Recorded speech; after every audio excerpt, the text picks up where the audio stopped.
ఇంకెరోజు side అయితే 5వ తేదీ ఆగస్టు నెల 2024 సోమవారం. ఇంకెరోజు మనం మదనపల్లి మార్కెట్లో టొమాటో స్టాక్ అంటే దిగుమతి అనేది వచ్చి మనం ఎవరిలో తెలుసుకుందామండి.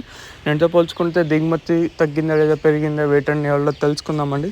తెలుసుకునే ముందు ఛానల్ సబ్స్క్రైబ్ చేసుకోలేదా? ఇంకెందుకు ఆలస్యం, ప్లీజ్ సబ్స్క్రైబ్ చేసుకోండి. మీ కుడి చేతి పక్కనే సబ్స్క్రైబ్ బటన్ అయితే ఉంటుంది. సో సబ్స్క్రైబ్ చేయడం మర్చిపోద్దండి, అలాగే లైక్ చేయడం మాత్రం మర్చిపోద్దండి.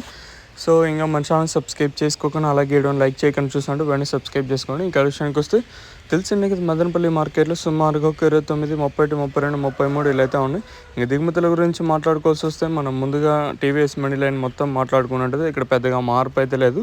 అలాగే GPR, MRM, Bhagyalakshmi, SGS money line చూసుకున్నా కూడా పెద్దగా మార్పు అయితే లేదు. అలాగే స్టార్టింగ్ పాతాళం, అలాగే మొత్తం ఓవరాల్గా మార్కెట్ మొత్తం కంపేర్ చేసుకున్నప్పుడు దిగుమతులు అయితే పెద్దగా మార్పు అయితే లేదు. సేమ్ నేను షర్ట్లో ఇది కూడా తక్కువగానే దిగుమతులు అయితే వచ్చాయి. మరి చూద్దాము ఈ ధరలు అనేది ఏ విధంగా వెళ్తాయని. వేలంపాట్లు అనేది ఒక్కొక్కసారి మనకి అంటే 8:30, 8:35కి అయితే ప్రారంభం అవుతూ ఉంటుంది. మరి చూద్దాము ఈ ధరలు అనేది ఏ విధంగా వెళ్తాయని అయితే చూడాలి.